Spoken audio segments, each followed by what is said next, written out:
here at Jeffrey Epstein's house. They're currently demolishing it. Look at that.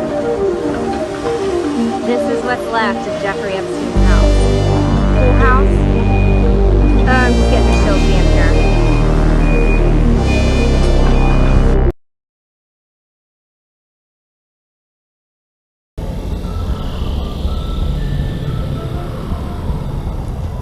Here we have an interesting cave entrance on the side of a mountain.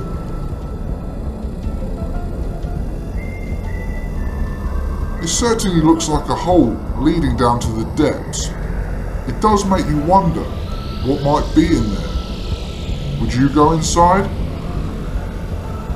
It measures 90 meters wide and 38 meters high, so it's very large.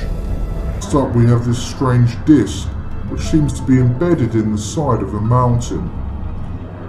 If we mirror the object, when we measure it, we can see that it's 44 meters in diameter.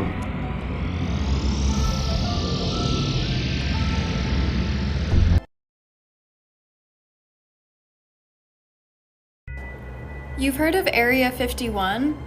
Allow me to introduce you to Lab 257. Welcome back to part 2 of Plum Island. It's a highly restrictive animal disease center off the coast of New York. Basically, if an animal starts to feel any kind of illness, their samples are sent to Plum Island. Super brief historical background. It was owned by the Pequot Nation, then bought by the Dutch in the 1600s, and then weird territory issues between Connecticut and New York until finally in the 1950s, it was bought by the US federal government. But there's some interesting conspiracies about this island. Let's address the obvious: Lyme disease. Lyme disease is a terrible tick bite that affects the immune system, and the first known case was in Lyme, Connecticut in 1975. It's believed that at Plum Island they were cross-contaminating 2 different types of tick bacteria. While scientists say they kill all animals on the island to prevent the spread of diseases, it's possible that birds flying between the island and the mainland caught wind of it. Next, the Montauk Monster of 2008. The distance between Plum Island and Montauk Point is pretty close, so you can imagine people's fright when this poor creature washed up ashore. Scientists claim it's a raccoon, but I don't know. They don't know where it came from. And I just don't understand how a raccoon could look like that. So what do you think? Is Plum Island safe or mysterious? Please explain what is going on at the White House.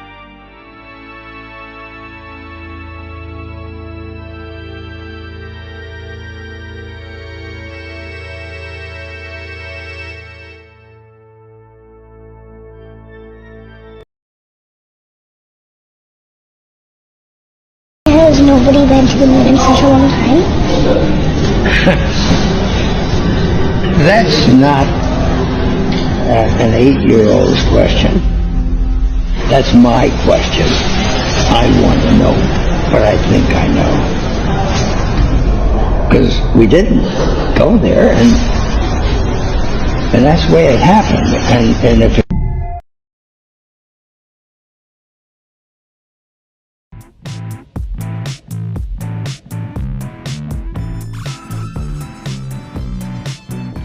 Marty, this is Rob Beyer. He's in charge of the CIA Museum.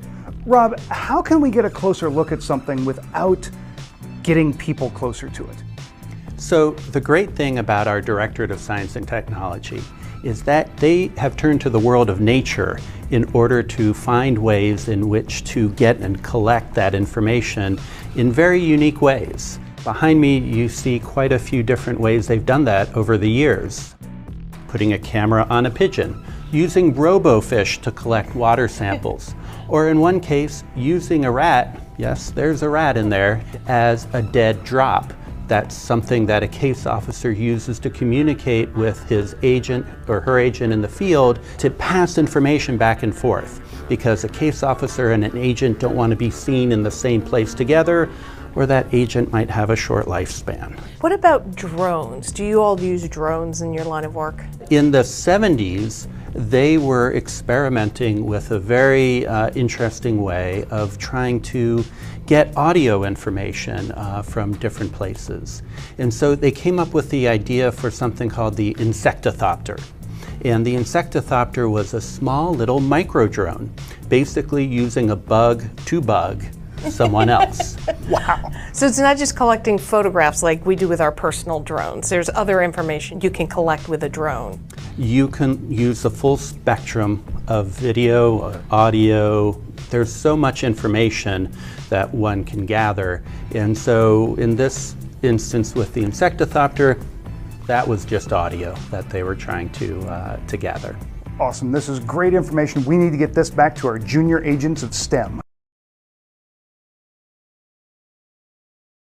An interesting group of people that a lot of you wanted me to talk about were the Freemasons. As some of you may already know, Freemasonry is a fraternal organization that's supposed to help people build their character and improve themselves in general. However, some people believe that this group has a lot more power than we're made to believe, and the more you rank up in this organization, the darker it gets. Now, I'm not sure if any of that's true because they're all sworn to secrecy, but I have a video of a man who stumbled upon a cave that he believed was being used by Freemasons. I want you guys to check it out and let me know what you think about all this in the comments. Also, there's an app that allows you to change other people's messages to say anything that you wanted to say. You can prank people or get yourself out of a jam. I put the link in my bio. Feel free to check it out if you want.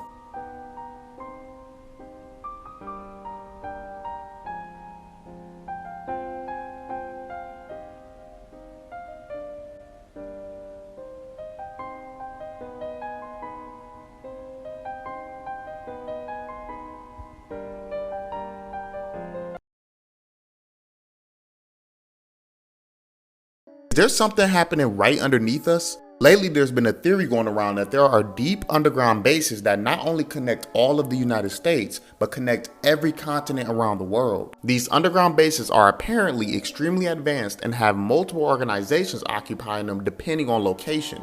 The theory also states that some very dark things happen in these tunnels and that they get around using a train that is so advanced that it can go up to speeds of Mach 2. Now, obviously, I cannot confirm that, but I did find a video of somebody who claims to have been in one of these tunnels for a job. I want you guys to check it out and let me know what you think in the comments.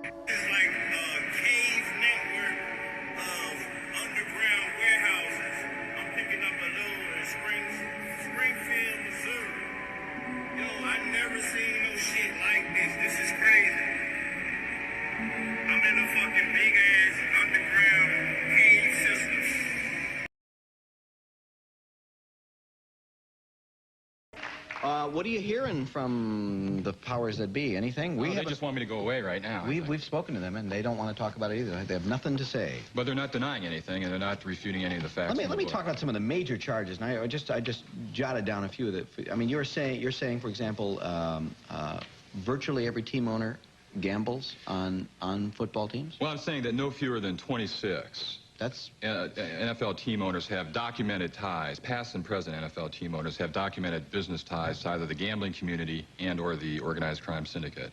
I'm also saying that no fewer than 70 NFL games have been fixed. Now that's pretty rough stuff. You're saying no fewer than 70 NFL games have been fixed. You mean the outcome, the point spread, what? I'm saying the points were shaved and thereby fixed. Yeah. How does this happen? Well, I first got into this about 1983. Vincent Persani, who is the head of the Michigan State Attorney General's Office Organized Crime Division, told me, if you're going to do a book about the NFL, Dan, you're going to have to get into this guy, Don Dawson, because he was fixing games. We knew it. I went to my friends and my sources at the Internal Revenue Service, the Organized Crime Intelligence Division. They said Don Dawson was fixing games. I went to the FBI, the Organized Crime and Racketeering Section of the Justice Department, and Strike Force field offices. Everybody told me what Don Dawson was fixing games.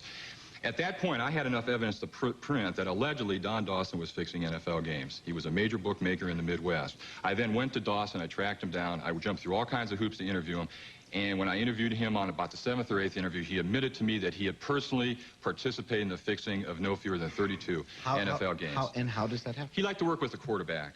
He would go to the quarterback would come to him and say, I need some bread. What's the line on the game this week? And the bookmaker would say, you guys are favored by 6 points. And then the reply was, we're not going to cover the spread. And basically that was it.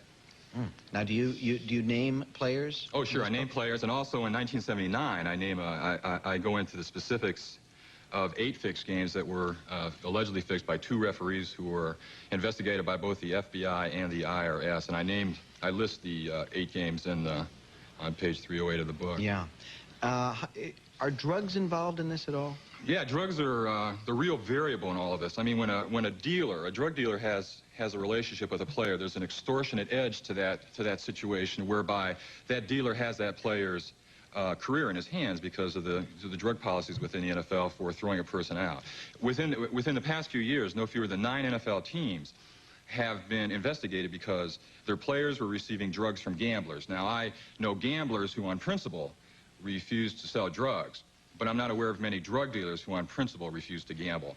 And the key here is that the NFL is very aware of the fact, and their worst-case scenario is the player who's strung out can't pay his bill to his dealer, and so he... I was today years old when I found out. Why would the Sultanate of Oman care about emojis? The King James Bible, 1 Kings chapter 10, verses 1 through 14, describe a deal struck between King Solomon and the Queen of Sheba. And when the Queen of Sheba heard the fame of Solomon concerning the name of the Lord, she came to him with hard questions. And Solomon told her all her questions. There was not anything hid from the king which he told her not. This riddling test is very peculiar. The queen has some secret knowledge which she wants to determine if King Solomon has as well. And the result sounds as though he proves to have even greater knowledge than she does. But knowledge concerning what? There is a grimoire that was published around 1650 entitled The Lesser Key of Solomon. The book claims to have been written by King Solomon himself, and the first section, the Ars Goetia, contains instructions for summoning 72 demons. These include magical seals necessary for uttering the demon's name and bringing it to the sorcerer's presence. The physical crafting of these seals is said to be one of the highest magical arts. Let's fast forward to the 20th century. An American archaeologist in his late 20s named Wendell Phillips began an expedition in 1955 to unearth the holdings of the Queen of Sheba. These included diverse archaeological sites in Yemen and, you may have guessed this one already, Oman. Could it be that Phillips uncovered the original seals given to the Queen of Sheba? This would certainly explain what followed after. Just as we have no clear record in our sources of what Solomon gave to the Queen of Sheba, so we do not know what Phillips gave to the Sultan of Oman, but we do know how Phillips was compensated. According to his New York Times obituary, soon after Phillips' unearthing of the Queen of Sheba's palace, he was granted enormous concessions by the Omani government, enough to make him the world's largest individual holder of oil concessions at the time. Unicode 8 was released the same year the Omani government joined the Unicode Consortium. It is this version known as the Occult Edition. In Unicode 8, there are 72 face core emojis. 72. The same number as the number of demonic powers in the Ars Goetia. One side note here, the actual version of the emojis published by the Unicode is this sigillistic black and white version, which is much closer to the original seals than the cartoonized, fully rendered versions available on devices.